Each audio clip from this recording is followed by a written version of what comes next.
Hello दोस्तों, स्वागत है आपका अपने चैनल 2020 क्लास में। आज हम आपको एसएससी जीडी का सॉल्वबिलिटी पेपर का चौथा सेट करवाने चल रहे हैं। इससे पहले हमने 3 सेट करवा दिए हैं। उन वीडियोस का लिंक हमारे डिस्क्रिप्शन बॉक्स में होगा, आप जा करके उन वीडियोस को देखिए। ये आपके आने वाली एसएससी जीडी की परीक्षा के लिए बहुत ही इम्पोर्टेंट होने वाला है। तो चलिए शुरू करते हैं। आपका फर्स्ट क्वेश्चन कह रहा है कि 8 - 2√15 अंडर रूट में का मान बताइए। इससे रिलेटेड मैंने आपको एक वीडियो बनाया है, तो आप वहां पे जाकर भी देख सकते हैं। और यहाँ पे मैं आपको सॉल्व करवाने चल रही हूँ। देखिए 8 को हम क्या लिख सकते हैं, 5 + 3 क्या लिख सकते हैं, 5 + 3 - 2√15। इसको ऐसे रहने देते हैं। तो देखिए 5 को हम अंडर रूट 5 लिख सकते हैं। क्या लिख सकते हैं, अंडर रूट 5 का स्क्वायर जब करेंगे तो हमें क्या मिल जाएगा, फिर से 5 मिल जाएगा।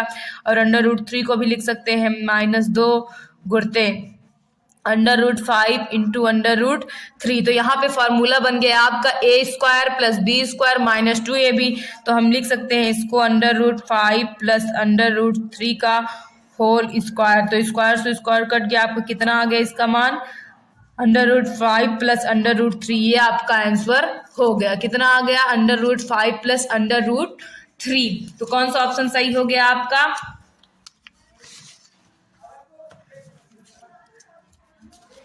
सेकेंड ऑप्शन सही हो गया। तो चलिए आपके नेक्स्ट क्वेश्चन में चलते हैं। आपका नेक्स्ट क्वेश्चन कह रहा है कि 45 के कितने गुणनखंड अभाज्य संख्याएं हैं। हमें 45 का गुणनखंड करना है, उसका बताना है कि कितनी अभाज्य संख्या है। तो देखिए 45 को गुणनखंड करेंगे तो 1, 3, 5, 9, 15, 45। तो इसमें हमें अभाज्य संख्या, तो अभाज्य संख्याएं वो होती हैं जो खुद से कटे, एक से कटे और किसी अन्य से ना कटे। तो इसमें अभाज्य संख्या हो जाएगी आपकी 3 और 5, बाकी सब भाज्य संख्याएं। तो कितनी अभाज्य संख्याएं हैं 45 के गुणनखंड में, अभाज्य संख्या = 2। कितनी है, सिर्फ 2, बाकी सब क्या है, भाज्य संख्याएं। क्या है, भाज्य संख्याएं। तो चलिए आपके नेक्स्ट क्वेश्चन की ओर चलते हैं। आपका नेक्स्ट क्वेश्चन कह रहा है कि 283 को 22 से भाग देने पर शेषफल क्या होगा। 283 को 22 से, तो 22 का भाग किसमें देना है, 283 में। तो 22 एकन्नम 22, कितना बच गया, 6। 22 दूना 44 होता है। उसके बाद 22 त्रिके 66। तो 22 दूना कितनी बार ले जाएंगे हम, 2 बार। कितनी बार ले जाएंगे, 2 बार। 22 दूना 44। तो 13 में से 4 गए, कितना बच गया आपका, 9 बच गया। कितना बच गया, 9। यहाँ पे 5 में से 4 घटाएंगे, कितना बच गया, 19। तो शेष कितना आ गया आपका, जब आप 22 का भाग 283 में दिए तो आपका शेष कितना आ गया, 19। कितना आ गया, 19। तो चलिए आपके नेक्स्ट क्वेश्चन की ओर चलते हैं। आपका नेक्स्ट क्वेश्चन कह रहा है निम्नलिखित में से कौन सी संख्या 4 से विभाज्य नहीं है। देखिए 4 के विभाज्यता का नियम होता है कि लास्ट 2 डिजिट 4 से कटने चाहिए। तो देखिए 24, अगर इस संख्या का लास्ट 2 डिजिट देखे 24 है, जो कि 4 से कट जाएगा। उसके बाद इसका देखे तो 52 है, 4 एकन्नम 4, 4 3 12, ये भी 4 से कट जाएगा। 50 को देखे तो 4 एकन्नम 4, 4 दूनी 8। उसके बाद 2 बच जा रहा है, यानी ये नहीं कट रहा है। और ये भी कट जाए तो आप कौन सा आपका सही हो जाएगा, कौन सी 4 से विभाज्य नहीं है, ये वाला आपका 4 से विभाज्य नहीं है। तो चलिए आपके नेक्स्ट क्वेश्चन की ओर चलते हैं। आपका नेक्स्ट क्वेश्चन कह रहा है कि 5 नंबर क्वेश्चन कह रहा है कि यदि 43p 45,9 से विभाज्य है तो p का मान क्या होगा। हमसे बोल रहा है कि 43p 45,9 से विभाज्य है तो p की वैल्यू, किसकी वैल्यू बतानी है, p की। तो देखिए 9 की विभाज्यता का नियम होता है सभी अंकों का योग। तो 4 + 3 + p + 4 + 5, इसको ऐड करिए, आपको कितना आ जाएगा, 4 3 7 7 4 11 11 5 16 + p, 16 + p कितना आ गया, 16 + p आ गया। तो देखिए अब ऑप्शंस में आते हैं। हमारा पहला ऑप्शन है 2। अगर हम p के स्थान पर 2 रखते हैं तो 16 में कितना जोड़ेंगे, 2, कितना हो गया, 18। ये 9 से कट गया, तो यानी p की वैल्यू कितनी आ गई आपकी, 2। कितना आ गया, 2। कौन सा ऑप्शन सही हो गया आपका, फर्स्ट ऑप्शन सही हो गया। तो चलिए आपके नेक्स्ट क्वेश्चन की ओर चलते हैं। आपका नेक्स्ट क्वेश्चन कह रहा है कि एक कार्य को एक कार्य को अकेला 30 दिन में पूरा कर सकता है। 1 मिनट, यहाँ पर यल था, थोड़ा सा मिस प्रिंट हो गया। यल एक कार्य को अकेला 30 दिन में पूरा कर सकता है। एम उसी कार्य को अकेला 45 दिन में पूरा कर सकता है। यल कॉमा एम कॉमा एन मिलकर उसी काम कार्य को 9 दिनों में पूरा कर सकते हैं। यन अकेला उस कार्य को कितने दिन में करेगा? तो देखिए हमारा 6 नंबर क्वेश्चन कर रहा है, एल किसी काम को कितने दिन में कर सकता है? 30 दिन में कर सकता है। और एम कितने दिन में कर सकता है? 45 दिन में। और यल प्लस एम प्लस एन मिलकर कितने दिन में कार्य को समाप्त कर लेते हैं? 9 दिन में। तो अगर हम तीनों के कार्य में से दोनों का कार्य घटा दे तो एन का कार्य आ जाएगा, तो 1/9 माइनस 1/30 प्लस 1/45। इसी को सॉल्व कर लेंगे तो हमारा आंसर आ जाएगा। तो 1/9 माइनस 1/30 और 45 का लासा निकालिए। जब आप 30 और 45 का लासा निकाले तो कितना आ गया? 90। 3 तरीके 9 माइनस प्लस 45 दूना 90।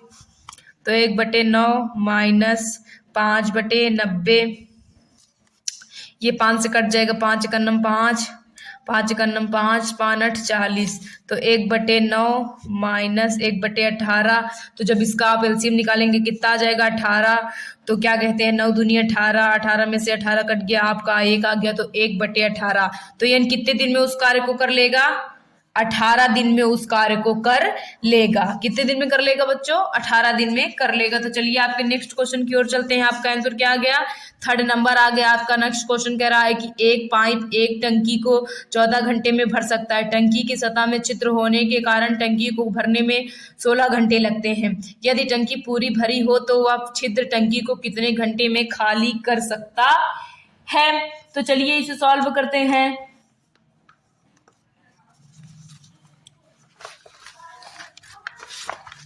आपका 7 नंबर क्वेश्चन कह रहा है, तो इसको सॉल्व करने का तरीका होता है छिद्र द्वारा टंकी को खाली करने में लगा समय। टंकी को खाली करने में लगा समय, खाली करने में लगा समय इज इक्वल 14 × 16। देखिए 14 × 16 क्यों कर रहे हैं? क्योंकि पहले नॉर्मली तो टंकी 14 घंटे में भर जाती है, लेकिन छिद्र होने के कारण 2 घंटे का और समय लेती। तो दोनों टंकी के भरे का समय को गुणा करेंगे, उसके बाद 16 में से 14 हम क्या कर देंगे? घटा देंगे। तो 14 × 16 कितने घंटे ज्यादा ले रही है ये निकालने के लिए हम घटा देंगे बटे 2। 2 7 14, 16 7 कितना होता है? 112। तो कितने घंटे में टंकी खाली कर देगी? समय इज इक्वल लगा समय इज इक्वल 112 घंटे में वो छिद्र टंकी को पूरी तरह से क्या कर देगा? खाली कर देगा। ये आपका सही आंसर आ गया। तो चलिए आपके नेक्स्ट क्वेश्चन की ओर चलते हैं। आपका नेक्स्ट क्वेश्चन कह रहा है एक आयत की लंबाई तथा चौड़ाई का अनुपात 8:4 है। यदि आयत का परिमाप 240 सेंटीमीटर है तो आयत की चौड़ाई क्या है? तो देखिए मैंने आपको बताया है कि जब भी अनुपात दिया रहे तो आप वहां पे x मान लीजिए। तो बोल रहा है कि लंबाई अनुपाते चौड़ाई कितना दिया है आपको? 8:4 दिया है। तो लंबाई कितनी हो जाएगी आपकी? 8x और चौड़ाई कितनी हो जाएगी? 4x। तो हम जानते हैं आयत का परिमाप का फॉर्मूला होता है, आयत का परिमाप इज इक्वल होता है 2 ब्रैकेट में l प्लस b। क्या होता है? 2 ब्रैकेट में l प्लस b, ये फॉर्मूला होता है। तो देखिए 2l कितना है? 8x है और b कितना है? 4x है। और आयत का परिमाप हमें दिया कितना है? 240 दिया है। तो देखिए 8 में 4 जोड़ेंगे 12x हो जाएगा इज इक्वल 240। तो 12 दूनी 24, 12 दूनी 24x इज इक्वल 240। तो 24 से 24 कट गया, x इज इक्वल कितना आ गया? 10। हमसे पूछा क्या? आयत की चौड़ाई पूछा है। आयत की चौड़ाई है 4x। कितना है? 4x। तो x की वैल्यू 10 आई है, इंटू 10 इज इक्वल 40। तो आयत की चौड़ाई कितनी आ गई आपकी? 40। तो कौन सा ऑप्शन सही हो जाएगा आपका? फर्स्ट ऑप्शन सही, सेकंड ऑप्शन सही हो जाएगा। कौन सा ऑप्शन सही हो जाएगा? सेकंड ऑप्शन सही हो जाएगा। तो चलिए आपके नेक्स्ट क्वेश्चन की ओर चलते हैं। देखिए आपका नेक्स्ट क्वेश्चन कह रहा है कि एक बिल में 45% तथा 10% की 2 क्रमागत छूटों के बाद 52 रुपए का अंतर आता है। तो बिल की राशि रुपए में कितनी है? तो माना बिल की राशि कितनी है आपकी? यक्स कितनी है? 9 नंबर क्वेश्चन हम मान लेते हैं, माना बिल की राशि इज इक्वल यक्स। माना बिल की राशि इज इक्वल यक्स। कितना हो गया? तो यक्स, उसके बाद क्या कहते हैं, यक्स का 90%, 10% की छूट दी गई, यानी कितना हमें देना है? 90 देना है। तो यक्स का 90%, यक्स का 90% का 90% माइनस यक्स का 55% इज इक्वल 52 रुपए। कितने रुपए? 52 रुपए का अंतर आ रहा है। तो यक्स गुणते 90 बटे 100 गुणे 100 माइनस यक्स गुणते 55 बटे 100 इज इक्वल 52। तो आइए इसे सॉल्व करते हैं। 1 0 से 1 0, 1 0 से 1 0, तो 9 9 81 यक्स बटे 100 माइनस 55 यक्स बटे 100 इज इक्वल 52। हर समान है तो आपका लासा 100 हो जाएगा। तो 81 x minus 55 x is equal 52। उसके बाद जब आप क्या कहते हैं 81 में से 55 घटाएंगे तो आपका आएगा 6 5 11, 7 में से 5 गए 2, 26 यक्स बटे 100 इज इक्वल 100, वो सॉरी 52। कितना है? 52, तो 26 दूना 52, तो यक्स इज इक्वल कितना आ गया आपका? 200। कितना आ गया? 200। तो बिल की भुगतान की राशि कितनी थी?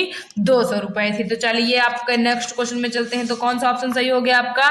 सेकंड ऑप्शन सही हो गया। अगला क्वेश्चन है आपका, कह रहा है कि एक वस्तु का अंकित मूल्य उसके क्रय मूल्य से 60% अधिक है। यदि 20% की छूट दी जाए तो लाभ प्रतिशत क्या है?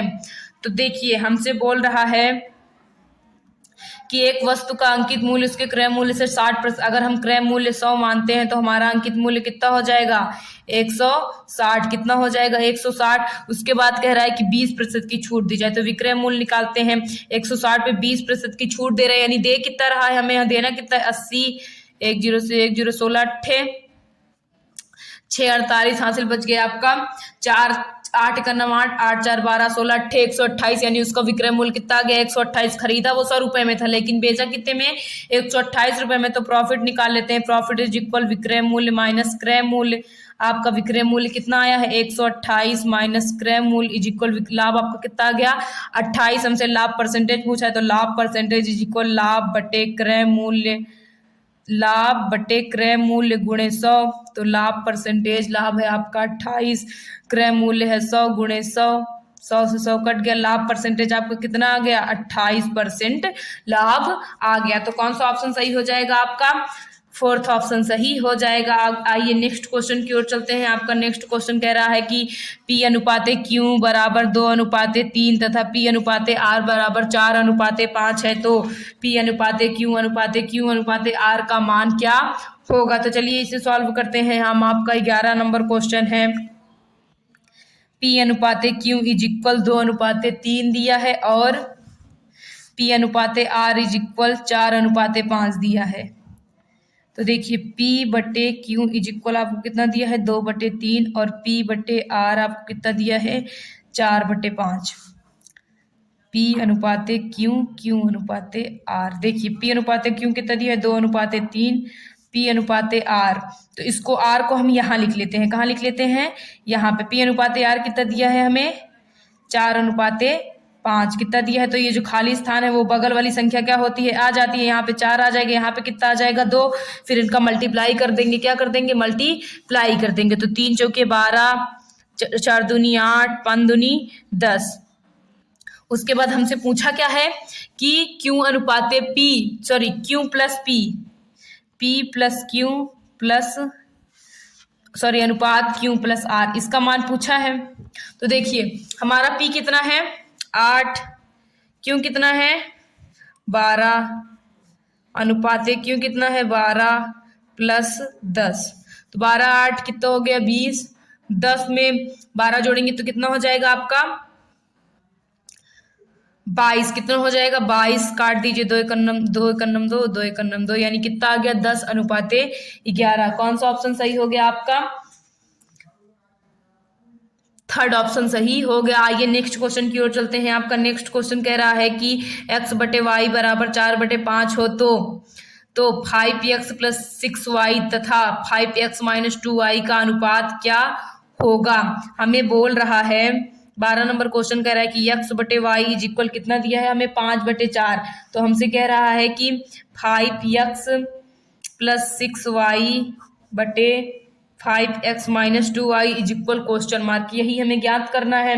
तो देखिए चलिए इसे सॉल्व करते हैं हम। देखिए जहां पे x है वहां पे आप 5 रखिए और जहां पे y है वहां पे क्या रखिए 4। तो 5 गुणते 5 प्लस 6 गुणते 4 बटे 5 गुणते 5 माइनस 2 गुणते 4। 5 25 प्लस 6 चौके 24 बटे 5 25 माइनस 4 दूनी 8। इनको ऐड करेंगे तो आपको कितना आ जाएगा 49/17। ये आपका उनका अनुपात आ गया। तो आपका कौन सा ऑप्शन सही हो जाएगा 49/17, फर्स्ट ऑप्शन सही हो जाएगा। तो आपके नेक्स्ट क्वेश्चन की ओर चलते हैं। आपका नेक्स्ट क्वेश्चन कह रहा है कि 17 संख्याओं का औसत 12 है। यदि दो संख्याएं 9 तथा 15 को हटा दिया जाए तो शेष संख्याओं का औसत क्या होगा। तो देखिए जैसा कि हम जानते हैं कि औसत इज इक्वल फॉर्मूला होता है योग बटे कुल संख्या। योग बटे कुल संख्या आपका फॉर्मूला होता है। औसत कितना दिया है आपका 12, योग नहीं पता हमें लेकिन कुल संख्या पता है कितना है 17। तो योग कितना आ जाएगा आपका, योग इज इक्वल, योग आ जाएगा आपका 204। कितना आ जाएगा 204। तो देखिए उसके बाद कह रहा है कि 9 तथा 15 को हटा दें। 9 + 15 जोड़ेंगे कितना हो जाएगा आपका 9 5 14 24, यानी 24 को हटा दिया जाए तो अब नया योग निकाल लीजिए। नया योग 24 के हटने के बाद यानी 204 माइनस 24। जब आप 204 माइनस 24 करेंगे तो आपका 180 आ जाएगा। कितना आ जाएगा 180 कह रहा है। तो शेष संख्याओं का औसत 17 संख्याएं थी, 2 संख्याएं हट गई तो नया औसत निकालेंगे तो आपका कितना आ जाएगा योग आपका 180। अब बची कितनी संख्याएं 15, कितनी संख्याएं बची 15। तो 15 का नंबर 15 कितना बच गया 3, 15 दूनी 30। तो नया औसत कितना आ गया आपका 12 आ गया। तो चलिए आपके नेक्स्ट क्वेश्चन की ओर चलते हैं। चलिए आपके नेक्स्ट क्वेश्चन की ओर चलते हैं। आपका नेक्स्ट क्वेश्चन कह रहा है कि एक वस्तु को किसी निश्चित मूल्य पर बेचकर एक व्यक्ति को 80% लाभ कमाता है। यदि वह उस वस्तु को आधी कीमत पर बेचे तो हानि प्रतिशत क्या होगी। तो माना उस वस्तु का क्रय मूल्य कितना हो जाएगा आपका 80। माना उस वस्तु का क्रय मूल्य कितना हो गया 100 रुपए। कितना हो गया 100 रुपए। उसके बाद कह रहा है एक निश्चित मूल्य पर बेचकर 80% का लाभ का था। तो विक्रय मूल्य निकाल लेते हैं। विक्रय मूल्य बराबर होता है क्रय मूल्य गुणे 100 plus minus profit and loss upon 100। तो विक्रय मूल्य इक्वल क्रय मूल्य है आपका 100, कितने परसेंटेज का लाभ हो रहा है उसे 80। तो 100 प्लस 80 बटे 100। तो विक्रय मूल्य इज इक्वल 100 गुणते 180 बटे 100। 100 से 100 कट गया, विक्रय मूल्य आपका कितना आ गया 80। 180 कह रहा है कि यदि वह उसी वस्तु को आधी मूल्य पर बेचे तो नया विक्रय मूल्य कितना आ जाएगा आपका। नया विक्रय मूल्य इज इक्वल 180 बटे 2। आधी मूल्य पर बेचने के लिए कह रहा है तो 90 रुपए। कितना आ गया आपका नया विक्रय मूल्य 90। तो हानि प्रतिशत क्या होगा 100 रुपए में खरीद कर कितने में बेच रहा है 90 रुपए में बेच रहा है तो हानि होगी। हानि इक्वल होता है क्रय मूल्य माइनस विक्रय मूल्य। क्रय मूल्य आपका 100 है, विक्रय मूल्य 90, हानि कितना आ गया 10। तो हानि परसेंटेज निकाल लेते हैं। हानि बटे क्रय मूल्य गुणे 100। 100 से 100 कट गया तो हानि परसेंटेज कितना हो गया आपका 10% की हानि हुई। आइए आपके नेक्स्ट क्वेश्चन की ओर चलते हैं। आपका नेक्स्ट क्वेश्चन कह रहा है कि एक वस्तु को 40% के लाभ पर बेचा जाता है। यदि विक्रय मूल्य तिगुना कर दिया जाए तो लाभ प्रतिशत क्या होगा। तो देखिए माना उस वस्तु का क्रय मूल्य कितना हो गया 100 रुपए। कितना हो गया 100 रुपए कह रहा है 40% के लाभ पर बेचा जाता है तो विक्रय मूल्य निकालेंगे। क्रय मूल्य गुणे 40% के लाभ पर बेचा है तो 140 हो जाएगा बटे 100। 100 से 100 कट गया, विक्रय मूल्य कितना आ गया आपका 140। कह रहा है कि यदि विक्रय मूल्य तिगुना कर दिया जाए तो नया विक्रय मूल्य कितना आ जाएगा आपका 140 गुणे 3 इज इक्वल 14×42 यानी 420 आ गया। तो कह रहा है लाभ प्रतिशत क्या होगा। तो लाभ इज इक्वल हम जानते हैं विक्रय मूल्य माइनस क्रय मूल्य होता है। तो 420 में से जब आप 400 घटाएंगे तो आपको कितना आ जाएगा 320। कितना आ जाएगा 320। तो लाभ परसेंटेज निकाल लीजिए। लाभ परसेंटेज इज इक्वल होता है लाभ बटे क्रय मूल्य गुणे 100।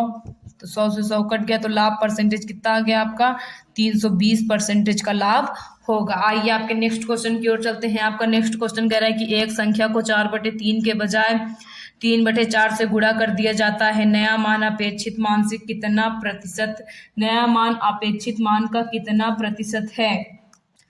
तो चलिए इसे सॉल्व करते हैं।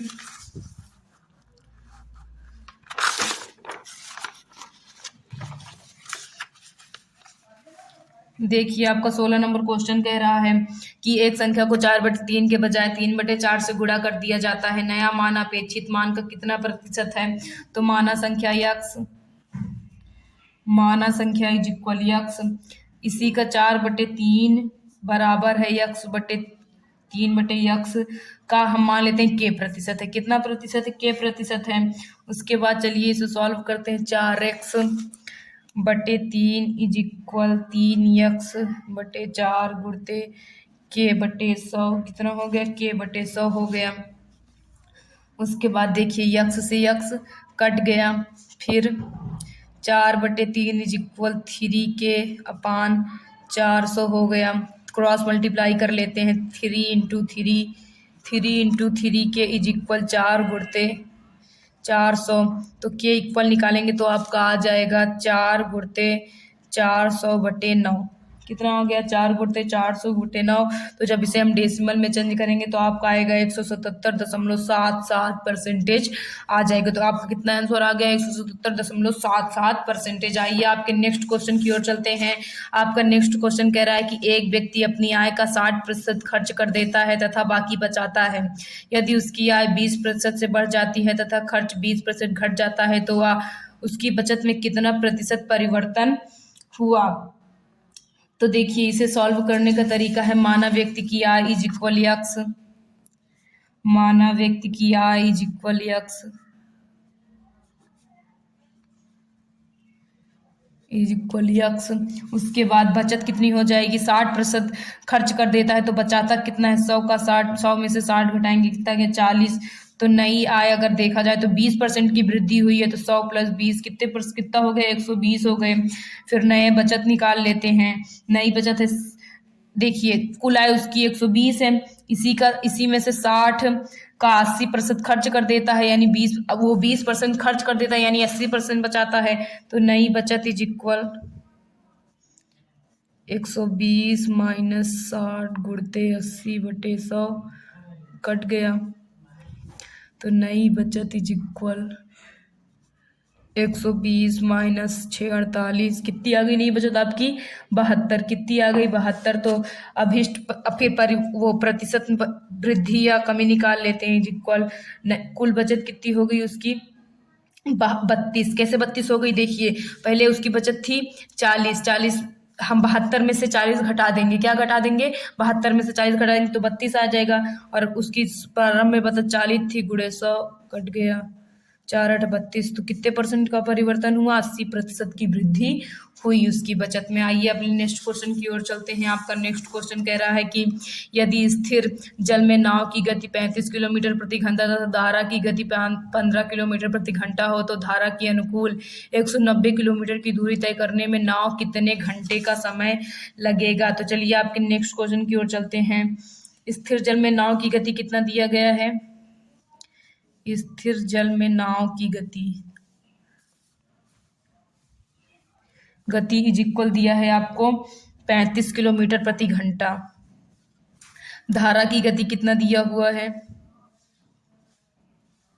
15 किलोमीटर प्रति घंटा। समय इज इक्वल हम जानते हैं दूरी बटे क्या होता है? चाल। क्या होता है? दूरी बटे चाल। तो दूरी कितनी है? 190। दोनों चालों को हम आपस में क्या कर लेंगे? जोड़ लेंगे। इज इक्वल 190/50 कट गया। डेसिमल में चेंज करेंगे तो 3.8 घंटे का समय लगेगा। आइए आपके नेक्स्ट क्वेश्चन की ओर चलते हैं।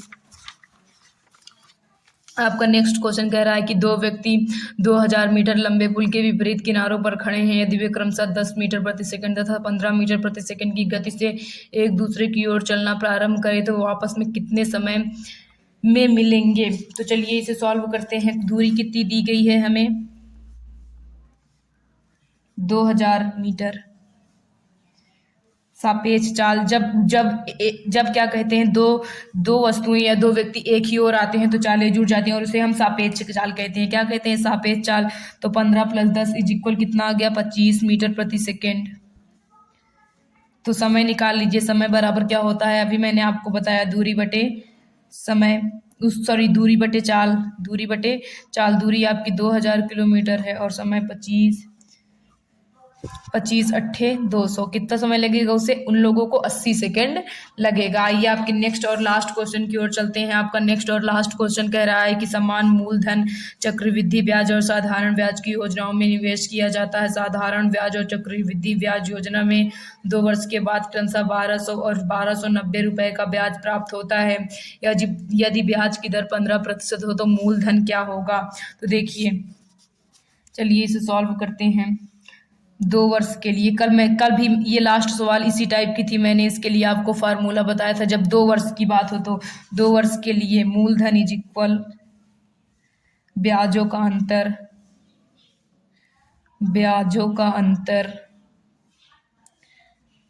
गुणे 100 बटे दर स्क्वायर। तो मूलधन को हम P से डिनोट करते हैं। ब्याजों का अंतर 1290 माइनस 1200 गुणे 100। दर कितनी दी गई है हमें? 15% दी गई है, बटे 2। तो P इज इक्वल 1200 में से 1290 घटाएंगे, आपका 90 आ जाएगा, गुणे 100 गुणते 100 बटे 15 गुणते 15 क्या हो जाएगा? 100 गुणते 100 गुणे 15 बटे 15 हो जाएगा। 15 छक्का 90 हो गया। 3 दूनी 6, 3 पचे 15, 5 दूनी 10। तो देखिए आपका मूलधन आ जाएगा 2 दूनी 4, 4000। कितना आ जाएगा? 40,000। तो आपका 40,000 आंसर आ जाएगा। तो आज हमने आपको एसएससी जीडी के 20 क्वेश्चन सॉल्व करवाए हैं। आपको इन क्वेश्चन में कहीं भी जरा सी भी प्रॉब्लम हो तो प्लीज़ कमेंट करके ज़रूर बताइए। और अगर आपको हमारा वीडियो पसंद आ रहा हो तो प्लीज़ वीडियो को लाइक कीजिए, चैनल को सब्सक्राइब कीजिए और वीडियो को ज़्यादा से ज़्यादा शेयर कीजिए। Thank you.